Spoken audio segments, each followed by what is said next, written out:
Bonjour à toi, j'espère que tu vas bien.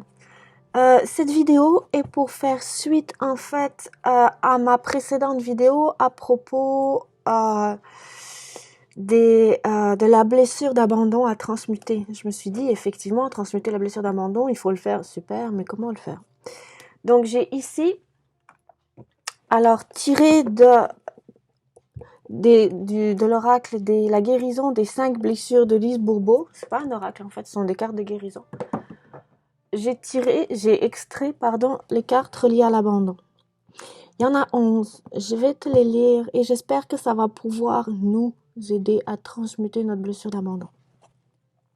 Carte numéro 1. Aujourd'hui, quand je vis un moment de solitude, que je sois seule ou non, je décide de prendre le temps de constater et d'admettre que c'est seulement le besoin d'attention de mon ego qui vient de prendre le dessus. Si je n'arrive pas à être bien, je me donne le droit d'avouer ce fait à une autre personne et de lui demander une attention quelconque. J'accepte d'avance le fait que si cette personne ne peut pas me donner l'attention que je demande, elle n'est pas en train de me dire qu'elle ne m'aime pas. Carte numéro 2. Aujourd'hui, je décide de découvrir dans quel domaine j'ai une attitude de victime et pour cela je demande à 2 proches de me dire de quoi je me plains le plus souvent. J'accepte ce qu'on me dit et je réalise que mon ego croit que me plaindre est un excellent moyen pour me sentir aimée. Si je suis incapable d'accepter ce fait, je me demande, est-ce que je veux continuer à attirer l'attention en étant victime ou puis-je décider d'être gagnant? Je me donne le droit de répondre librement en admettant que ce soit moi qui aurai à assumer les conséquences de l'un ou l'autre des choix. Carte numéro 3. Aujourd'hui, je décide d'être attentive au moment où je me sens triste et j'accompagne cette tristesse, que je sache ou non d'où elle provient. Si j'ai de la difficulté à l'accueillir, j'accepte mes limites du moment. Je reconnais qu'il est normal et humain de vivre des moments de tristesse. C'est mon ego qui me fait croire que je suis triste. Ça signifie que c'est mon ego qui me fait croire que si je suis triste, cela signifie que je ne suis pas aimée. C'est faux. Aujourd'hui, je décide d'être attentive au moment où je vis de l'angoisse. Donc souvent, l'angoisse est ressentie au niveau du plexus solaire. Donc je regarde le danger que je crois possible, pour moi ou pour quelqu'un d'autre, et la peur que cette croyance me fait vivre. Je prends le temps de réaliser que ces peurs appartiennent à mon ego. S'il m'est impossible de devenir calme et confiante, j'accepte le fait d'avoir encore peur de ne pas être aimée ou de me retrouver seule et je me donne le droit d'être ainsi pour le moment. Carte numéro 5. Aujourd'hui, je décide de demander à 2 de mes proches de me dire dans quelles circonstances ces dernières ont observé que j'endure une situation difficile. Je prends alors le temps de découvrir ce que je veux et quel est mon besoin dans cette situation. Je fais au moins une action en fonction de ce besoin. Si j'ai de la difficulté à faire la demande ou à passer à l'action, je me permets d'avoir des peurs à ce moment tout en sachant que j'ai le pouvoir d'arriver à ce que je veux à un autre moment. Carte numéro 6. Aujourd'hui, je décide d'être attentif à ma tendance à dramatiser une situation. Après en être devenu conscient, je m'accepte en sachant que c'est la perception de mon ego qui a pris le dessus. Je peux alors rire de moi en voyant cette réaction exagérée. Si je suis incapable d'en rire, je me donne le droit d'être théâtrale, croyant que c'est le meilleur moyen pour le moment d'avoir plus d'attention.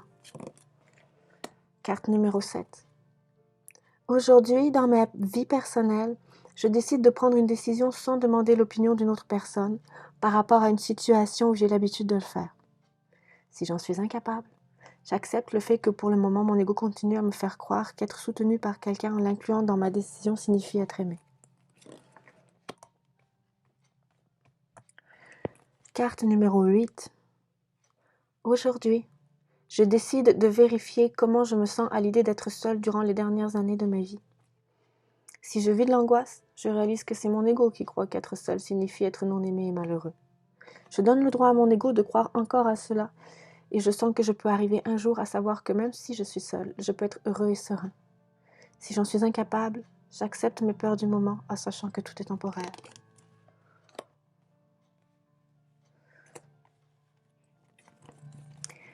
Carte numéro 9.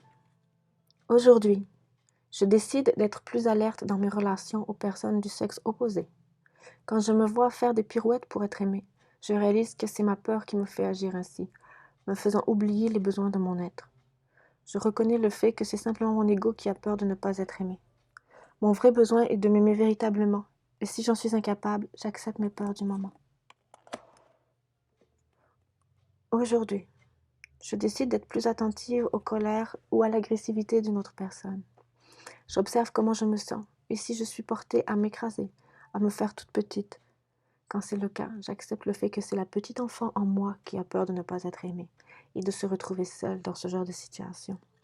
J'ose donc prendre ma place au lieu de m'écraser, et si j'en suis incapable, j'accepte mes limites du moment. Abandon, carte numéro 11, dernière carte. Aujourd'hui, je décide d'être attentif aux situations où une autre personne n'est pas d'accord avec moi. J'accepte le fait que l'autre a le droit d'avoir une opinion différente de la mienne. Si j'en suis incapable et que je vis des émotions, j'admets que c'est mon ego qui croit qu'être en désaccord signifie ne pas aimer. Je me donne donc le droit d'être encore dépendant de l'accord des autres pour me sentir aimée. Voilà. Donc j'espère en fait que tous ces conseils de Lise Bourbeau à travers ces cartes vont nous aider en fait à repérer les situations où notre blessure d'abandon s'active afin que nous puissions corriger en fait ces fausses cognitions et donc pouvoir se dire non, c'est pas parce que je vis ça ou ça que je suis abandonnée, c'est pas parce que je vis ça ou ça que j'ai à être triste, c'est pas parce qu'elle n'est pas d'accord avec moi qu'on ne m'aime plus. Donc, à force d'observer autour de nous tout ce qui génère le sentiment d'abandon à l'intérieur de nous, nous allons être en contact avec cette émotion. Nous allons peu à peu, au niveau émotionnel, transmuter le bloc énergétique pour qu'il disparaisse, et aussi au niveau cognitif, comprendre que, bien effectivement, non, c'est pas telle ou telle situation qui veut dire que je suis pas aimée. Dans le sens où on va découvrir que ce sont nos pensées qui déclenchent une émotion, et que cette émotion, en fait, est de l'anxiété, de la peur, ou la peur d'être abandonné, la peur de ne pas être aimé. Donc, en changeant notre mode de pensée, on va changer les émotions déclenchées, on sera peu à peu plus calme. Notre blessure d'abandon se réveillera de moins en moins souvent, et quand elle se réveillera, on sera plus à même de l'identifier, de l'accueillir et de laisser passer le bloc énergétique, donc de la transmuter. Donc voilà, je nous souhaite de belles relations dépourvues d'abandon. Merci.